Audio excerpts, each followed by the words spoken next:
Oi, pessoal, professor Paulo Nascimento, mais uma vez com vocês, para darmos início aqui a mais um episódio do nosso SerPsicast.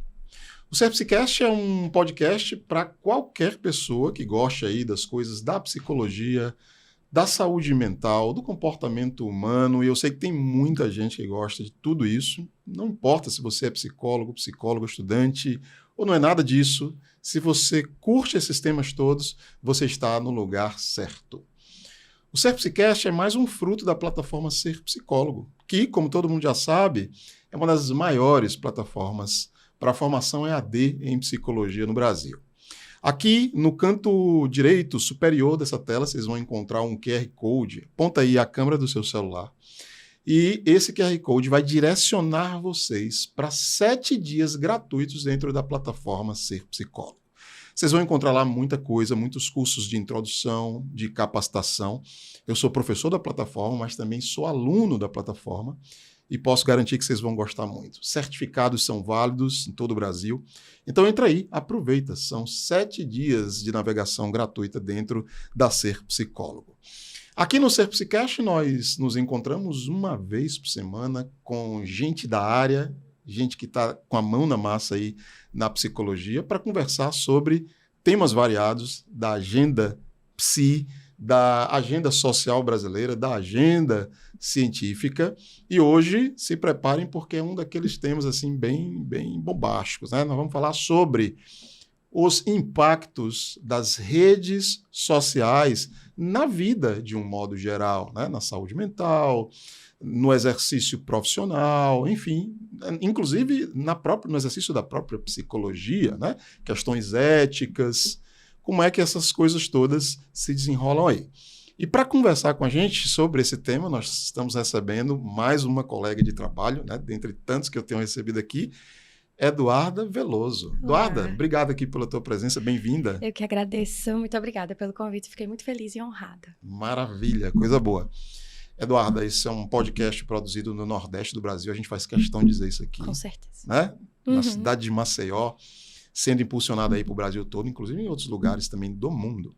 Então, eu sempre peço que a galera que chega aqui se apresente, fale, para ajudar você, ó, 2 coisas. Fala um pouquinho da tua formação, o que é que você fez em termos de formação acadêmica e a tua atuação profissional. O que é que você faz o que é que você faz com esse diploma, Eduarda? Então, eu sou graduada em psicologia, né, aqui pela Universidade Federal de Alagoas, há quase 2 anos, né. Eu atuo na clínica, né, então sou psicóloga e fazendo meu percurso também dentro da psicanálise. Olha aí. Né? Gosto de falar assim, pós-graduanda em clínica psicanalítica lacaniana, lá pelo Instituto ESB. Uau, Lacan, né? Você gosta de Lacan. Isso. Parabéns, viu? E esse é o meu caminho, né? Ainda estou trilhando, recém-formada, conhecendo. Então, atendo presencialmente aqui em Maceió e também atendimentos online aí para o Brasil inteiro e até para fora do Brasil também. Claro. Né? O atendimento remoto Sim. tem nos possibilitado isso, né? Conhecer histórias aí ao redor do mundo, né? Isso. Sua clínica tem algum tipo de segmentação etária, faixa etária, temática, alguma coisa? Na realidade, eu atendo jovens adultos e adultos, né? Eu trabalhei com crianças, cheguei a trabalhar com crianças, numa outra caminhada, num outro percurso aí com, né, o espectro TEA, com crianças e bebezinhos, coisa mais linda, mas hoje eu trabalho apenas com o público de mais 15 aí, vamos colocar 15 aí. acima, né? Isso. Você, apesar de psicóloga, a sua clínica é uma clínica psicanalítica. Isso, também um caminho... É referenciada por Lacan. Isso. Majoritariamente. Acho que nem dá pra falar só pelo Lacan, né? Se a gente fala de psicanálise, a gente não tem como falar apenas de Lacan. A gente fala de Freud, a gente fala de Winnicott, a gente fala de Melanie Klein, a gente fala de Anna Freud, a gente fala de todo mundo. Sim.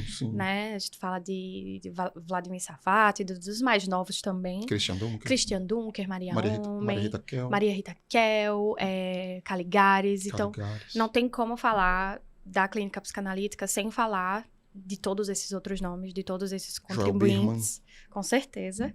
Mas aí a minha formação segue mais pelo caminho do Lacan também. Maravilha, coisa boa.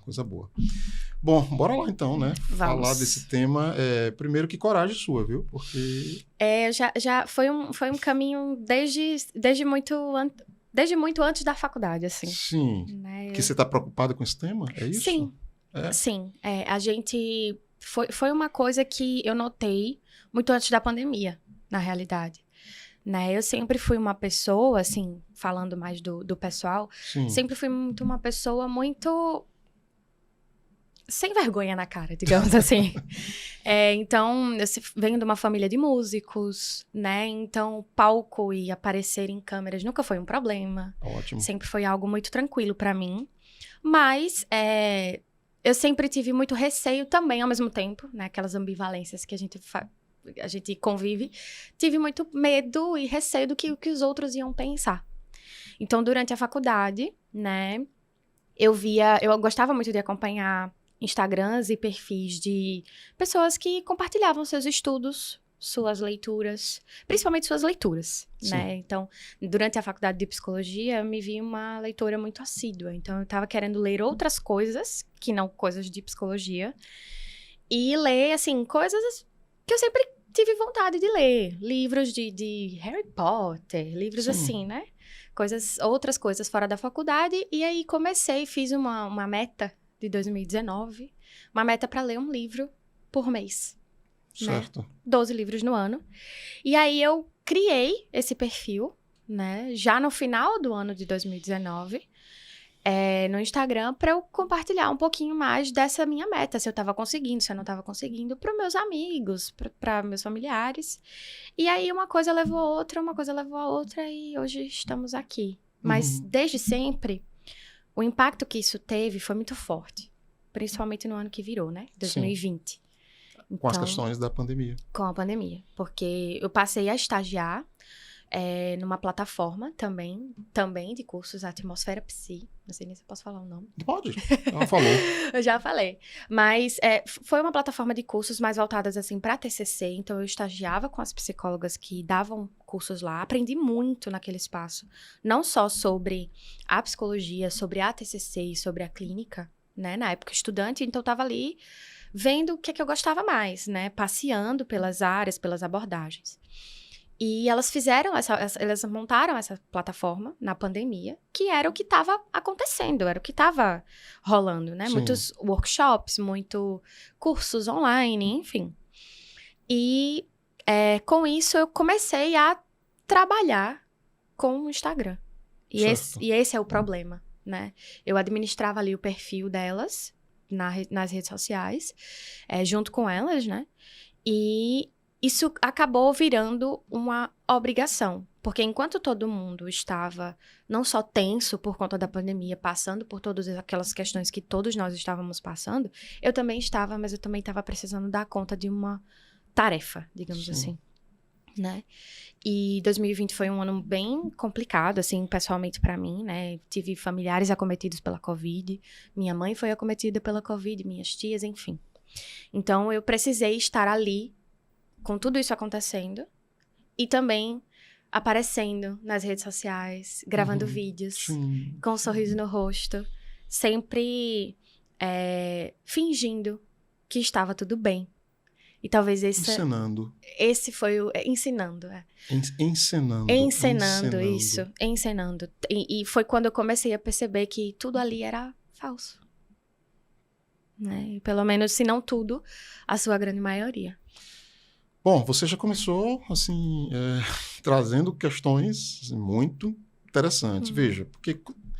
Deixa você falar para te perguntar o seguinte. Eu estou te olhando aqui, eu não quero que você diga sua idade aqui em público, você não precisa. Mas acho que você não tem 30 anos. Não. Não tem. Não. Menos que isso, né? Eu sabia. Veja, eu sou um pouquinho mais velho que você. Talvez tenha o dobro. Bem pouco. Não, sem problema. Talvez tenha o dobro da sua idade.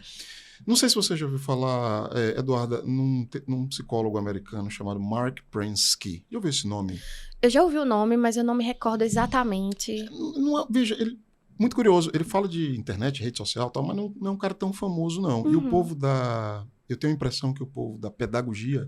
Conhece mais. Se aproximou mais dele... se aproximou mais das contribuições dele do que nós na psicologia. Eu vou resumir para te passar a palavra de novo. O Mark Prensky foi o cara que cunhou a expressão nativos digitais e imigrantes digitais. Isso você já deve ter ouvido falar. Já. Nativos e imigrantes, né?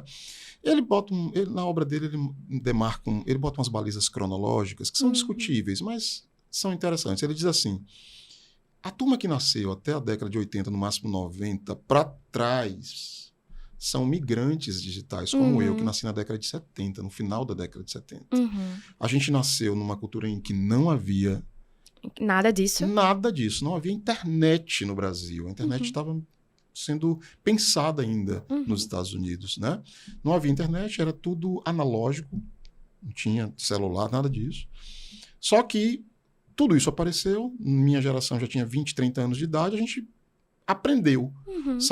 Nos formamos numa cultura analógica e aprendemos a conviver no mundo digital. Hoje eu sou um cidadão do mundo digital. Olha, nós estamos aqui no podcast, né? Diferente de você.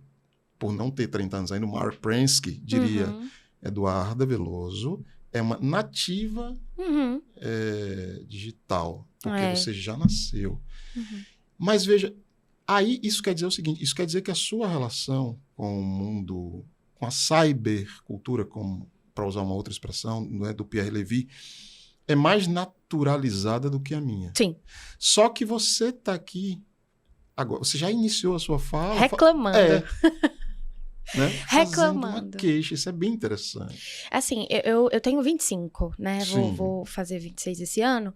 Então, eu fiquei ali bem no finalzinho, quando as coisas estavam chegando, né? Então, ainda peguei internet discada, né?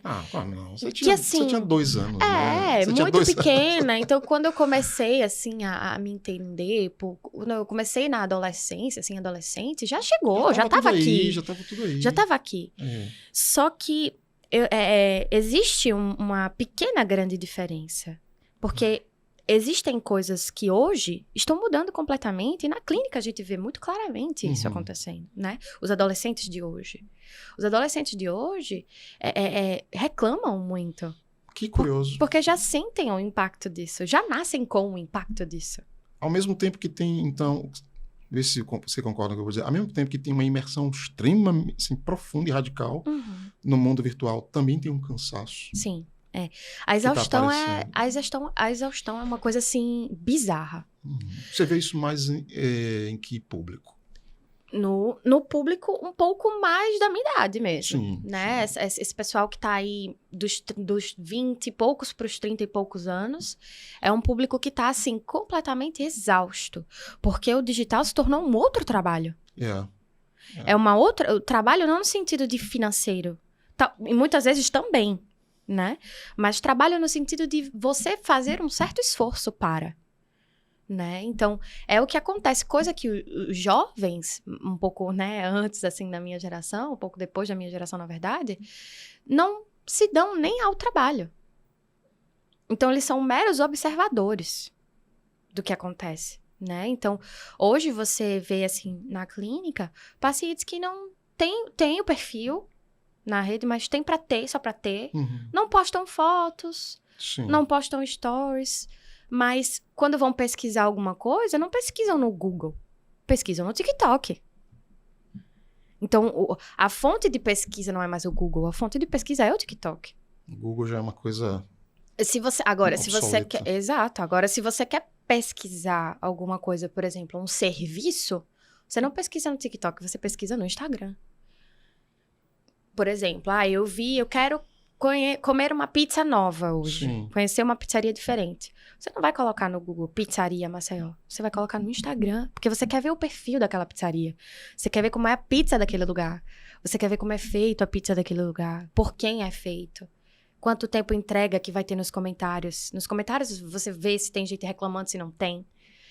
Então, você tá muito imerso naquilo, seja para serviços, seja para pessoas. Mas na sua leitura, então, tem um cansaço aí nessa geração. No que é que você acha que isso vai dar?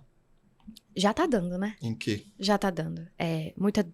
A gente vê isso, assim, como algo do burnout, né? Para pessoas que trabalham com isso. Porque se você tem um perfil profissional numa rede social, você também trabalha com esse perfil profissional. Você precisa estar ali constantemente, você precisa postar um conteúdo de valor, então você precisa estudar para aquele conteúdo que você vai postar, você precisa roteirizar, você precisa saber editar, você precisa saber editar uma foto, você precisa compartilhar, você precisa engajar, você precisa fazer um monte de outras coisas que se você não tivesse aquele perfil, você não precisaria estar fazendo. Sim. Né? Se existissem outros meios, muita gente provavelmente nem teria perfil na rede social, né? Agora, do outro lado, né, sem ser mais do profissional, a gente vê muitas coisas acontecendo na casa das comparações. Então, o fulano que tem uma vida melhor do que a minha, fulano que ganha muito mais dinheiro do que eu, o fulano que viaja muito mais do que eu, a fulana que é muito mais bonita, tem o corpo muito mais esbelto, né, que tá sempre no salão, que tá sempre com as unhas feitas, a maquiagem muito bem. Ali é um filtro, né? Quantas vezes se você joga no Google, assim, uma pesquisa rápida, você vê o enorme aumento de casos de mulheres que chegam em cirurgiões plásticos, em profissionais da área da beleza, com a foto num perfil, é a foto dela, com um filtro, e diz, eu quero ficar assim. A referência é ela com o filtro. Do filtro do perfil. Né? Então, muito aumentos de cirurgias plásticas, aumento de procedimentos estéticos, né? Desmorfia corporal é uma coisa que, né, sempre tentando, assim, uma angústia muito grande, muito constante, na tentativa de alcançar uma rotina, um padrão de vida, um esquema de vida, que na prática é muito difícil de se ter. Eu vou convidar agora a Eduarda, psicanalista, assim, para falar, né? Vou fazer uma pergunta assim, bem para te ouvir. Como que você pensa isso a partir da referência psicanalítico? Tem um excesso aí, né? Você está falando de um excesso de postagens, um excesso de exposição. Tem vários excessos aí. Do que é que esses excessos estão falando, Eduarda? Do desejo do outro, né? Do desejo do outro. Como ali, a gente tá falando do imaginário, a gente não tá falando do real, né? A gente tá falando de são imagens, né? O que são imagens, senão aquilo do imaginário, né? Então, tudo que tá ali tá na casa do imaginário. Então, a gente tá trabalhando apenas com coisas que tá no campo das ideias, né? Então, quando a gente chega pra ver aquilo, a gente tá falando do que a gente acha que é o desejo do outro. O que é o outro quer de mim?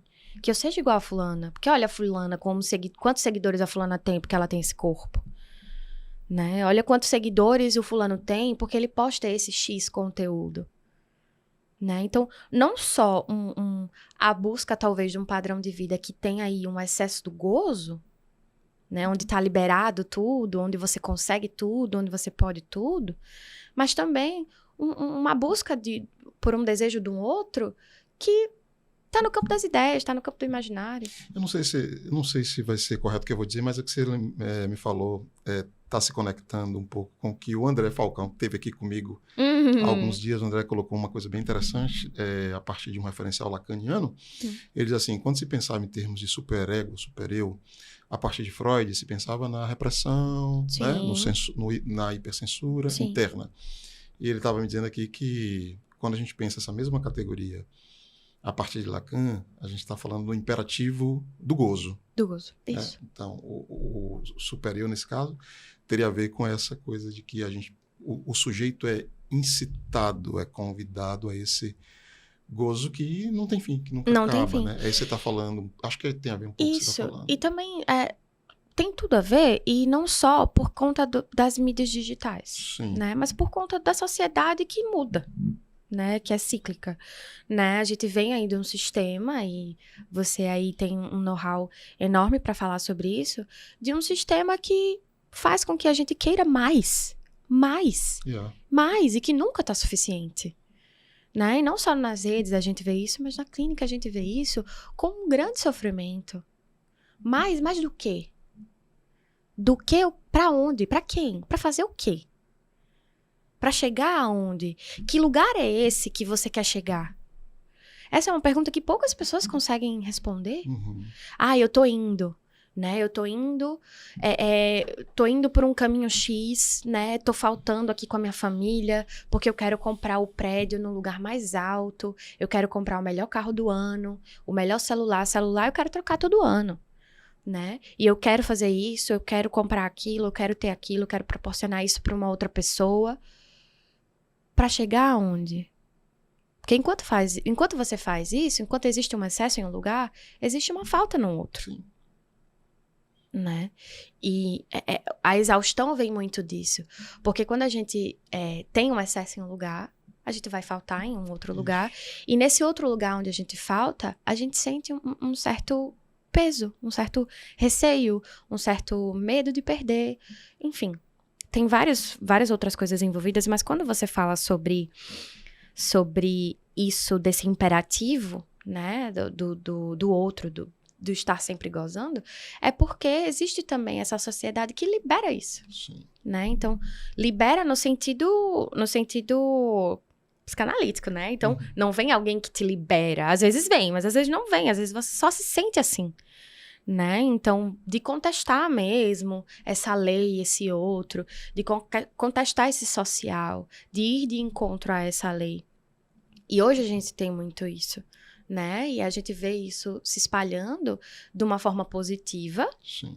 né? E de uma forma negativa também.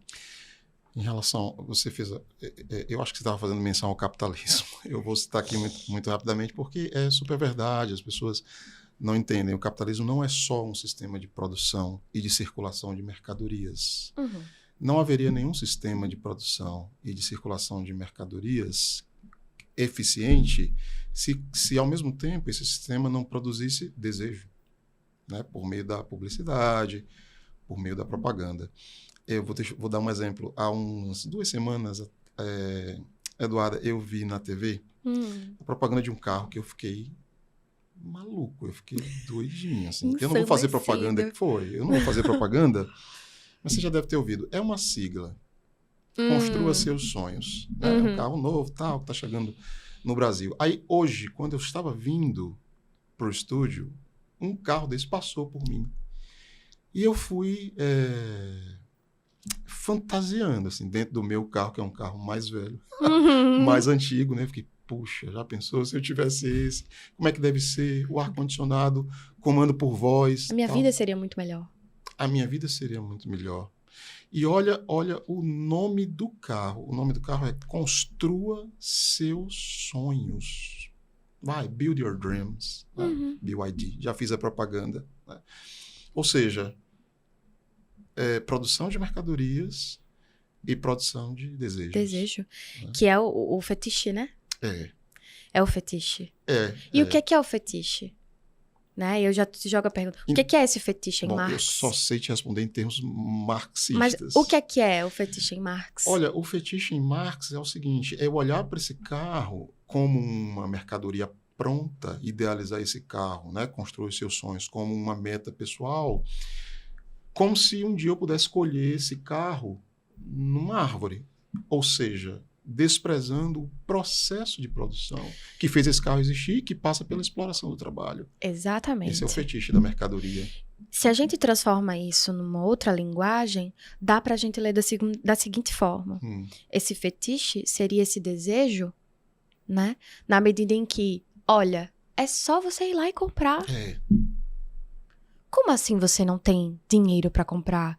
É só você trabalhar, né? É só você trabalhar. Ah, mas você não tem... Né? Só, né? É só você trabalhar honestamente 14 horas por dia. E aí, no restante das horas que te restam, você vai ter que dormir 8 horas, treinar, ter uma boa alimentação, né? Ter uma boa rotina de exercícios. Você vai ter que cuidar da sua família, você vai ter que cuidar de você, do seu corpo. Você vai ter que ser feliz, socializar com seus amigos. Você vai ter que, enfim, dormir bem, arrumar a sua casa, fazer sua comida, sair para comprar a sua comida, ir no médico, né? Nas horas que... E fazer uma renda extra, porque você precisa pegar essa renda extra, colocar num lugar de investimentos para esse dinheiro render, e você aí sim poder pensar em comprar esse carro. E tem outra coisa, assim, build your dreams, né? Assim, eu só construo meus sonhos se eu tiver esse carro. Se você tiver esse carro. Né? Assim, meus sonhos não podem ter outras. Então, e aí é isso, esse construa o seu sonho, É o outro te dizendo aqui, olha, esse é o meu desejo. Meu desejo é que você construa os seus sonhos. Só que quando você vai construir os seus sonhos, e você vê o quão difícil é, porque existe toda uma outra coisa, existe todo um mercado, existe toda uma cadeia produtiva, existe toda uma classe, né, não econômica, mas uma classe social, que faz com que você esteja em um patamar que outras pessoas não estão. Uhum. Né? Eu vou dizer aqui, Eduardo, isso vai ficar gravado, a gente sabe as coisas que caem na internet podem ficar aí eternamente, Sim. e eu vou ficar refém das minhas palavras. O meu sonho é não ter carro. Hoje eu tenho um carro, eu não consigo desenrolar a minha rotina sem um carro. Sim. Mas o meu sonho é o contrário do Build Your Dreams. O meu sonho é um dia andar na cidade, poder andar na cidade de bike. Eu já ando de bike, eu sou ciclista, Legal. né? Mas eu faço cicloturismo. Sim. Eu não vou para o meu trabalho de bike, eu não levo meu filho na escola de bike, eu não vou para o cinema de bike. Nas horas programadas e tal. O meu sonho, então, é o contrário. Daqui a alguns anos, é dispensar o carro e andar de bike. Mas bora trazer essa nossa conversa para a psicologia. Como é que você avalia, como é que você tem visto o impacto desse imperativo das redes sociais na profissão de psicólogo? Isso é um tema que a gente já conversou aqui, né? Mas de outra perspectiva. Eu queria te ouvir, assim, como é que você pensa sobre isso. Quando a gente fala sobre um outro trabalho a desempenhar, é bem isso. Sim. Né? Hoje a gente sai da faculdade, da universidade, da graduação, sabendo que a gente tem que ter um perfil no Instagram. Porque e aí a gente já toca de novo naquele outro ponto, né? Se você não tem um contato, se você não tem um sobrenome X, Sim. você não vai poder ocupar aquele espaço. Então, a internet, né, enfim, as redes sociais vieram como uma possível porta, porque não deixa de ser, para que você ocupe, sim, alguns espaços. Sim. Que você consiga ter ali aquela possibilidade, por exemplo, de ter uma agenda na clínica cheia. Sim. Né? Então... Tem muita gente na internet ensinando isso. Muita gente ensinando isso, mas... Dá certo mesmo. Olha, eu tenho quase 12 mil seguidores no meu Instagram. Certo. Isso não é garantia de nada pra mim. Isso não se traduz num consultório lotado. Não, de jeito nenhum. Mas aí, veja só, mas aí alguém poderia dizer assim pra você, tá, Eduardo, mas tudo certo, porque o segredo não é esse número, o segredo são as estratégias pra fazer isso se tornar rentável. Mas aí, por que as estratégias funcionam pra uns, mas não funcionam pra outros? Não sei, você que vai me dizer. Não sei, não. Mas não funcionam mesmo. Não funcionam pra todo mundo? Não funcionam pra todo mundo. O que atravessa aí que faz com que... A subjetividade. O que você pensa, o que você faz, a forma de você falar, a forma de você se posicionar, a sua estratégia é diferente da minha. E eu não falo só sobre estratégia de marketing. Hoje a minha estratégia dá certo porque eu sou agenciada por uma agência de marketing e publicidade. Yeah. Que é, exatamente, que é a Dash. Então, eu não vou... antes eu fazia tudo sozinha. Seu público majoritariamente chega pela rede social, aí você está dizendo? Chega pela rede social... Chegava, né? Hoje em dia eu já consigo ter um boca a boca, né? Clinicamente falando, né? Então, indicação, né? Alguma coisa assim. Mas quando eu comecei, quando eu me formei, eu tinha 5 mil seguidores por aí. E eu fiz uma chamada, digamos assim, para os atendimentos clínicos, meus atendimentos começarem. Então, tive muitos interesses, mas uma pessoa que de fato que de fato, né, apostou no meu trabalho, na minha clínica, e coincidentemente está comigo até hoje. Certo. Né? Então, o que acontece é que aquele número que está ali, na grande maioria das vezes, ele não é real. O que eu vejo muito acontecendo são esses perfis que vamos fazer com que a sua agenda fique cheia. Sim. Mas eles não falam do trabalho incessante, que é isso. Você vai ter que fazer um outro trabalho, você vai ter que ter uma outra profissão, você vai ter que estudar outros temas. Porque não é todo mundo que consegue pagar um social media, que consegue pagar uma outra pessoa para te ajudar com isso. Sim. Né? Os serviços geralmente não são baratos. E aí você vai ter que aprender, e às vezes você tem uma facilidade menor do que eu, por exemplo. né? Então, quando a gente fala, você tem uma paciência um pouco menor do que a minha, por exemplo, né? Para aprender, para pesquisar, para ver o que é que tá novo, o que é que não tá. Esse tipo de vídeo já não funciona mais. Eu vou ter que ir atrás de um outro. Sempre se atualizando, sempre estudando, sempre pesquisando, sempre indo atrás. E isso cansa. Porque isso não é ser psicólogo. Sim. Né? Isso é uma outra coisa. Então, eu digo, você falou do seu sonho, né? O meu sonho hoje é não depender das redes sociais. Olha aí. Mas assim, se eu pudesse não tê-las, eu não teria. Eu vou voltar à sua fala inicial, sua primeira fala para conectar com essa questão da profissão de psicólogo, tá?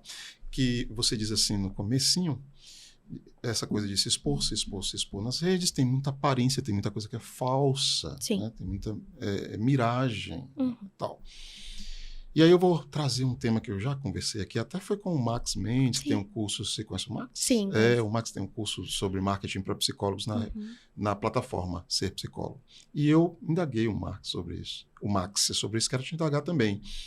Que é uma questão, assim, eu vejo muita discrepância, Eduarda, entre propaganda de psicólogo e o psicólogo. Na propaganda ele é maior do que ele. Eu estou dizendo isso porque eu fui professor de um monte desse pessoal que aparece na rede social. E tem uma turma que aparece na rede social um dia depois de formado, que eu fico olhando assim... Como uma autoridade. Caramba, calma. Primeiro a pessoa está dizendo que faz um monte de serviços. Ela faz psicoterapia, ela faz orientação familiar, ela faz orientação... Uma lista com 10. Supervisão. Gente, supervisão, ela se formou ontem. Peraí, vai devagar. Eu tenho 12 anos de formato, fiz mestrado, doutorado, não faço um terço daquelas. Por isso que quando você me perguntou... Tem muito psicólogo mentindo? Muito? Muito. Muitos. É eu dizer isso aqui, mas bora. Muitos. Tem Sério? Muitos psicólogos mentindo. Gente do céu, ai meu pai. O que você mais vê são perfis de terapeutas, psicólogos, que não tem nem o CRP. Não, peraí. Não tem o CRP. Não tem o CRP. Não tem. E tá lá? Você apresenta como psicólogo? Sim. Mas é exercício legal da profissão. Sim. Que loucura. Assim como tem muitos perfis que misturam psicologia com religião. Disso eu sei. Com pseudociências, né? E eu já sou polêmica, né, aqui nessa fala. Pode ser. Né? Pseudociências, assim, terapias integrativas. É contra o CRP. As terapias integrativas? Não, as terapias que estão ali constatadas como não científicas, como não evidenciadas, e misturam isso com psicologia. Uma coisa é uma coisa, outra coisa é outra coisa.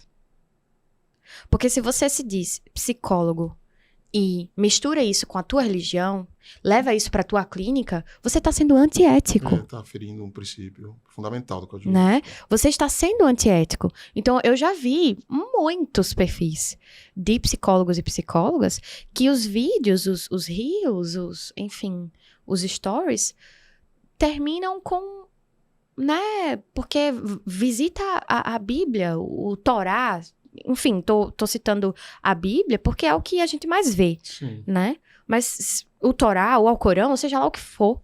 Mas tem uma turma que vai dizer que vai apelar aí pra psicologia cristã, viu? Que não é, não. Fale com todas as letras que não é psicologia. Não é psicologia, isso gente. Quer dizer... Não é psicologia.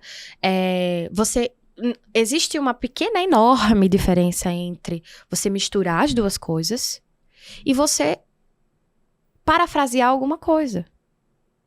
São coisas diferentes. Sim. Porque depende muito do que chega pra você na clínica. O que não dá é pra você usar de um versículo ou de um capítulo, seja lá de qual livro seja na religião que você se baseia, pra fazer com que... pra invalidar a psicologia. Essa é uma temática muito específica, eu mereceria um papo... Só pra isso, só né? Pra isso, pra pensar. Eu estou também dentre aqueles e aquelas que entendem que não tem psicologia cristã. É porque não tem o que entender, na verdade, né? Não tem. Psicologia cristã. A gente pode falar num aconselhamento cristão, aí é diferente, né? Aí é lá no seu centro religioso. Você pode ter isso, mas não numa clínica de psicologia. Nos cursos de teologia que formam pastores, pastoras, que formam padres e tal, tem algumas disciplinas. Sim. Eles chamam psicologia pastoral, aconselhamento cristão. Eu acho que vale, assim, mas não pode arrolar isso no campo de práticas científicas, baseadas em evidências. São coisas diferentes. São coisas diferentes. E, infelizmente, a gente vê muito isso acontecendo, né? Como falei, no conselho, no nosso código de ética, são só 3 regrinhas, gente.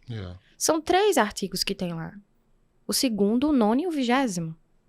Que tocam nessa que temática. Tocam nesse ponto. Você lembra? Né? O 2º é ao psicólogo, aquilo que é vedado ao psicólogo, né? Sim. O 9º é aquilo que é permitido, né? O que o psicólogo pode fazer. E no artigo 20 é o que tem descrevendo exatamente o que você tem que fazer quando você vai compartilhar os seus serviços. Você vai divulgar, né? Melhor dizendo, o seu serviço.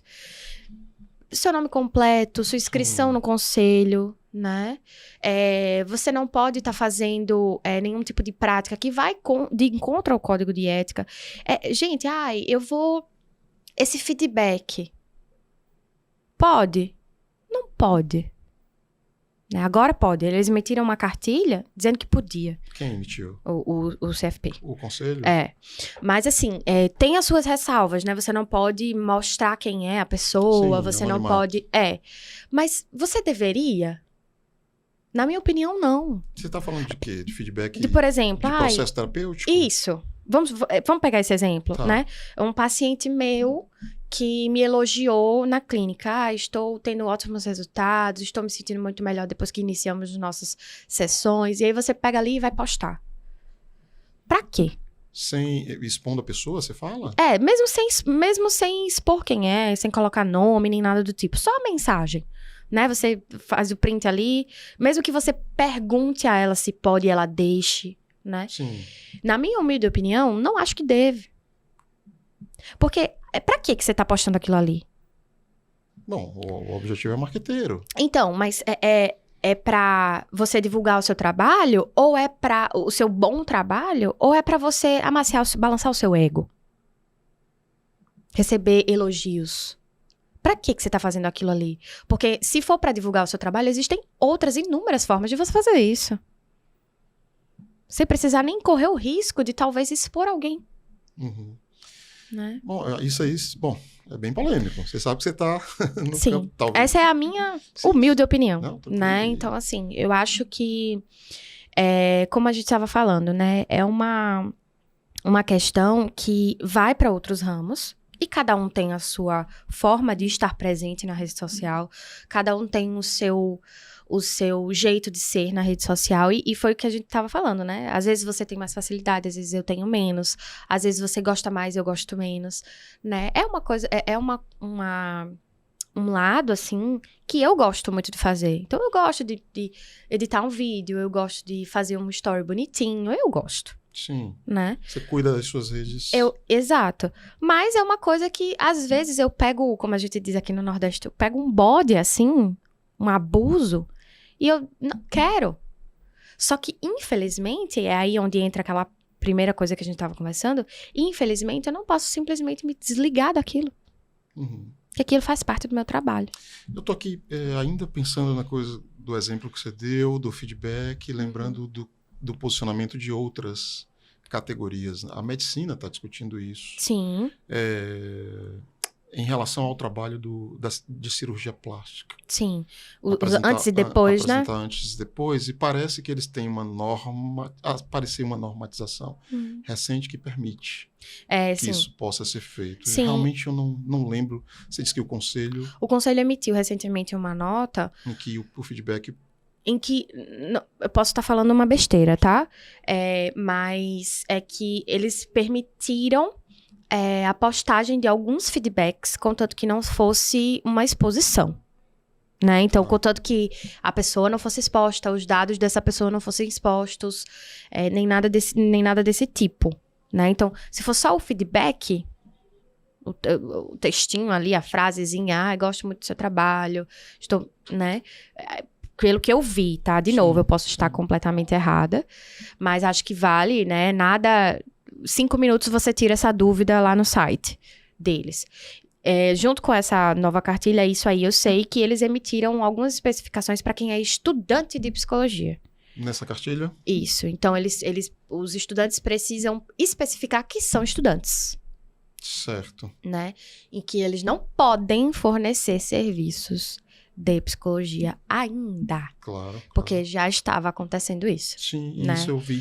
Então, eles precisam especificar no arroba, eles precisam especificar na bio, né? Na biografia ali do perfil. Eles precisam deixar o mais explícito possível que eles são estudantes de psicologia e ainda não podem fornecer serviços de psicoterapia, por exemplo. Sim. Né? Eu vejo, assim, algumas coisas... 50% psicóloga, 80% não tem, né?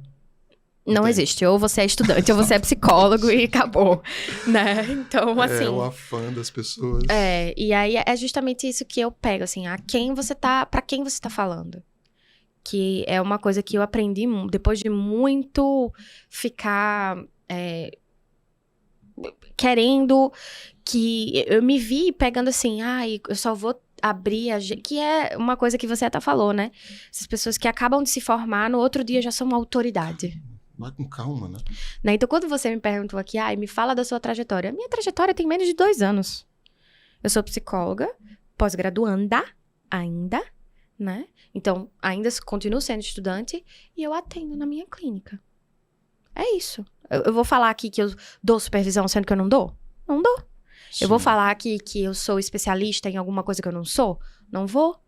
Né? Então, você está construindo, né? Exato. Eu estudo muitas relações, né? As relações amorosas, as relações familiares, mas é uma coisa que eu estudo. Eu não vou chegar e dizer que eu sou especialista em... que eu faço isso, ou que eu sou né? Não, inclusive, isso tá no conselho de ética, no código de ética. Né? Você não pode dizer que você é uma coisa que você não é. Sim. Né? E, enfim... Acho que isso deveria ser básico. Uma coisa que a gente, já que a gente está falando de códigos de ética, tá mais do que na hora a gente, inclusive, renovar o código de ética. Dá uma atualizada, né? Dá uma atualizada. O código de ética não se propõe a normatizar sobre tudo, não dá, né? Não. Por isso existem as normas técnicas, né, que saem sobre temas específicos. Isso.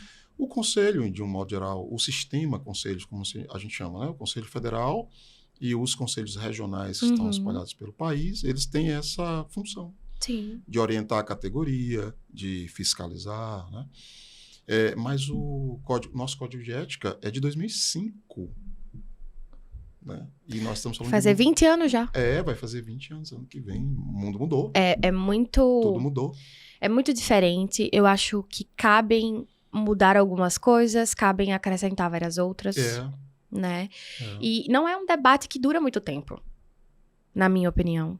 Acho que não é uma coisa que você sente e passa horas debatendo. Gente, não dá pra misturar, como a gente tava conversando, não dá pra misturar psicologia com religião. Sim, coisas básicas. São coisas muito básicas e que a gente não tem que estar sentando e discutindo ainda. Sim. Essa coisa do estudante que se forma, se torna psicólogo no dia seguinte e começa a se apresentar como um super profissional. Você acha que tem um pouco desse... Qual que é o termo? De um impulso à ideia assim, de uma celebridade. Todo mundo hoje quer ser maior do que de fato é. Sim. Caramba. Né? O que é isso se não esse excesso? Exato. Né? O que é isso se não essa falsa ideia de que se pode ser alguma coisa ou ter alguma coisa? Né? A gente entra até naquela lógica falocentrista mesmo. Sim. Né? De ter ou ser, de adquirir ou perder. Né? E dessa pompa que as pessoas colocam. E quando a gente vai ver, assim, na prática, não existe nada disso. A gente vê que, na verdade, quem tem é o outro sempre. Né? O que a lógica falocentrista é essa, né? A gente tenta ter uma coisa que, na verdade, a gente se depara e vê que quem tem é o outro. E não a gente. Pois é. E o que a gente está colocando aqui não tem nada a ver, assim, de dizer que as pessoas não devem crescer, investir em si mesmas. Pelo contrário, de forma nenhuma. deve, né? Exatamente. É só ter respeito ao processo e pelas pessoas. E cuidado também. É. Cuidado, porque você tá lidando ali com uma pessoa ou com... Você não tá lidando ali com números. Você tá lidando ali com pessoas. Aquilo que você fala tem um impacto. Né? Ainda mais se você se coloca como uma autoridade em alguma coisa. Né? Então, eu sou especialista em X assunto. Então, quando você for falar sobre X assunto, uma pessoa vai ficar, ela é especialista em X assunto, então eu vou levar isso aqui pra minha vida. Então, você precisa ter cuidado com o que você fala ali. Sim. Né? Então, você precisa apostar em conteúdos, que é o que eu sou muito adepta, a produção de conteúdo devagar. Então, a minha intenção não é postar um vídeo todos os dias, 3 stories a cada 5 minutos, um reels, um texto, uma caixinha de perguntas, não sei o quê. Não, eu prefiro 1000 vezes postar na semana que vem um conteúdo que eu parei, que eu estudei, que eu verifiquei a veracidade, que eu vi o impacto, que inclusive, eu vejo poucas pessoas fazendo isso. Eu atendo, eu tenho meus pacientes, então eu tenho que ver se aquele conteúdo que eu vou postar não vai impactar em algum dos meus pacientes. Claro. Isso diz sobre a transferência. Isso diz sobre essa troca, né? Enfim, transferência, rapport, vínculo, seja o nome que você, a sua abordagem está dando para isso, mas você precisa ter cuidado. Você não está falando para números, você está falando para pessoas que têm sentimentos, que vão considerar aquilo que você está falando, principalmente se você se coloca como um profissional da saúde. Sim. Não. Eu vou insistir só num pontinho, porque fica parecendo que a gente tá com inveja dos outros. Não tem nada a ver com isso, não. Mas é porque tem coisas que realmente me chamam muito a atenção. Assim. Eu vi uma postagem de uma pessoa, enfim, muito recém-formada, tinha nem um mês, e na propaganda a pessoa se apresentava. Neuropsicologia, orientação profissional. Parental também, né? Às vezes. Orientação de carreira. Que mais? Tinha um monte, de uns 10 serviços que eu fiquei pensando, rapaz, fazer uma coisa dessa só já dá um trabalheiro. Olha, eu escutei aqui na semana passada uma colega nossa falando sobre um serviço de orientação familiar. Eu fiquei encantado com aquilo, porque eu também sou pai. Uhum. E a gente conversou e eu disse a ela, poxa, isso dá um trabalho danado. E realmente ela me falou que são etapas para você chegar a primeira etapa, óbvio, é a etapa de avaliação Sim. da dinâmica da família, para estabelecer um perfil, se aquela família tem uma paternagem mais democrática, mais, enfim, né? E ela foi explicando tudo direitinho, é tudo embasado em teoria e tal. Caramba, e ela só faz isso, pra você ter uma ideia, uma psicóloga experiente, se formou na mesma universidade que nós estudamos. Eu disse, é isso, sabe? Ela só e é uma pessoa super engajada também em redes sociais, tem um público muito grande, mas é uma pessoa que tem realmente um lastro de formação, se dedica a um nicho bem interessante. Né? E eu fiquei pensando, voltando para o outro caso, cara, como é que esse cara consegue ser neuropsicólogo, fazer orientação de casal, fazer orientação de adolescente, fazer orientação familiar? Um dia desse não tem quantas horas? Não tem, então, aonde a gente entra no... Aquilo é falso. Não, vai devagar. É falso, aquilo é falso. Ele não faz aquilo tudo. Porque não tem como. Não tem. Não tem como, entende? Então, é muito difícil você fazer uma coisa só. Eu sei que é. Né? Então, ele tá fazendo aquilo... E a gente não tá, de novo, falando aqui sobre uma pessoa específica, né? A gente tá citando um caso que acontece diversas vezes. A gente vê vários casos como esse que você citou, né? Ele tá colocando aquilo porque o que chegar, ele vai pegar. Sim. E vai fazer de modo superficial. Exatamente. Não dá pra ser especialista naquilo tudo. Exatamente. Ainda mais com pouquíssimo tempo de formado. Que valor ele tá colocando ali? Que trabalho é esse que ele está desempenhando? Né? Então, é muito complicado. Eu acho que também vale aqui até dizer que se você vai procurar um profissional, seja qual serviço da psicologia ele vai desempenhar para você, e você quer que desempenhe, você tem que pesquisar.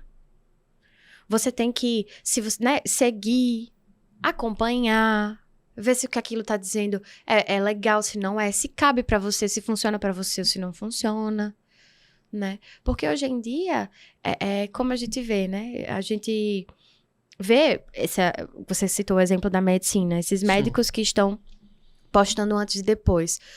Um antes e depois lindo, maravilhoso. E aí, quando você vai fazer, acaba ficando ruim. Sua cirurgia não fica do jeito que você estava esperando, né? Por quê? Porque às vezes você deu crédito para aquela pessoa ou para aquele profissional e ele estava falando de uma outra coisa, né? Então, eu acho que existe uma via de mão dupla aí, né? O psicólogo e o profissional, seja ele psicólogo, médico, enfim, qualquer profissional que esteja ali nas redes sociais desempenhando esse trabalho, ele precisa, principalmente ele, postar uma coisa de valor, ética, que vai agregar, né? Que responsável, mas você também tem que ter cuidado. Né? Pra gente ir encaminhando para fecharmos aqui o nosso episódio, veja, eu acho que tudo isso é profundamente... Isso é um campo muito fértil para a psicanálise. Sim. Né? Porque a gente está falando aqui de imagem, de projeção, de ansiedade, de desejo.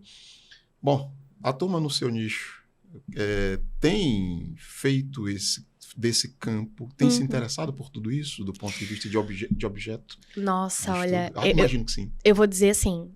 Quando a gente começou o grupo, né, que eu te falei, a gente passou quase 1 ano estudando só isso. Estudando? Lendo só isso, falando sobre redes, falando sobre como que isso impacta no trabalho, como que isso impacta na clínica, como se impacta na transferência, como é que é a transferência vinda da rede social, né? Porque antes não tinha isso, então como é que é essa transferência antes, como é que é essa transferência agora, né? Como é que é esse desejo antes, como é que é esse desejo agora? Também esse objeto da psicanálise vive muito nesse antes e depois, como você falou do americano, né? O psicólogo Mark Prensky. Vou até dar um Google também, para dar uma estudada. Então, a psicanálise também tem essa cronologia, assim, né? Sim. De como que é, não numa data específica, mas também essa cronologia de estudo de objetos, de como que isso muda, né? E é bem interessante perceber isso também no campo da teoria, assim, né?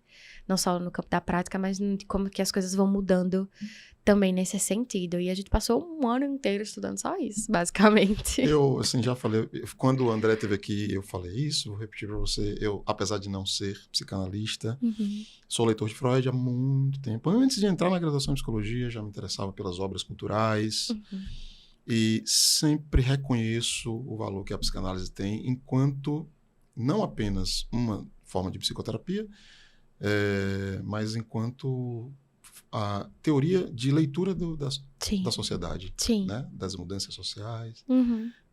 Eu acho assim, fantástico. E sempre Freud tinha isso consigo, né? Na sua personalidade, e isso seguiu com a tradição psicanalítica. Como a gente estava conversando aqui no bastidor, acho que psicanálise e psicologia sócio-histórica talvez sejam, dentre as abordagens da psicoterapia, as que mais estão atentas às transformações sociais e o impacto de tudo isso na subjetividade. Com certeza. Eduarda, que conversa legal. Eu quero te agradecer. O relógio não perdoa a gente. Não, né? Realmente. Mas eu quero te agradecer, tá? Eu que agradeço. Obrigado por ter reservado esse tempinho. Te parabenizar pelo teu trabalho. Obrigada. Né? Pelo que você tem feito aí no grupo, na clínica, na tua formação. E as portas estão abertas no dia que você quiser voltar. Obrigada. Agradeço, admiro muito o trabalho que você tem desempenhado aqui. Foi bom conhecer o ser psicólogo. Você também, parabenizar também o seu trabalho, né? A sua fala. E principalmente o seu coração e o seu cérebro, que são coisas muito bonitas de ver em ação. Obrigado, querida. Valeu mesmo. Gente, é isso. Que papo legal. Um papo que eu tenho certeza... Bom, eu assisto tudo de novo, eu reassisto. Assim que sai, eu assisto. Eu vou assistir esse episódio de novo, com certeza. E você que chegou até aqui, faz assim, ó, pega esse link. Pega o link desse episódio. Eu esqueci de perguntar antes da gente terminar. Você está nas redes sociais? Sim. Deixa as suas redes sociais. Minhas redes sociais. Estou no Instagram. Sim. @meduardapsi. meduardapsi. Isso. Ótimo. Só bem Instagram? Simples, bem fácil. Só Instagram. Só Instagram. Só, entre aspas. Não quero mais nada. Tá bom demais. Facebook, você é uma geração que não tá nem aí pro Facebook, né? Facebook passou já, né? Facebook já passou. Meu Deus do céu. Eu me senti um dinossauro agora, porque eu tenho Facebook. Mas Facebook também é bom, tem as suas vantagens. Mas, assim, comparado com o Instagram, é do mesmo grupo, né? É tudo a mesma coisa. Mas comparado com o Instagram, realmente passou a vez do né, do Do Facebook. Mas só TikTok, essas coisas, nada? Não, é o Instagram mesmo. M. mesmo. Eduarda PC. Maravilha, pessoal. Procura aí, adiciona lá a Eduarda para conhecer melhor o trabalho dela, tá bom? Pega esse link, coloca aí no grupo da faculdade, no grupo da família. Vai ter, sempre tem alguém, gente, que vai se beneficiar dessas conversas todas que a gente tem feito aqui e dessa de um modo especial. Para não esquecer, dá uma conferida aqui no QR Code da tela. 7 dias de navegação gratuita dentro da plataforma Ser Psicólogo, tá? Minha gratidão, meu abraço para todo mundo que chegou até aqui. Fiquem bem, se cuidem e até o próximo episódio.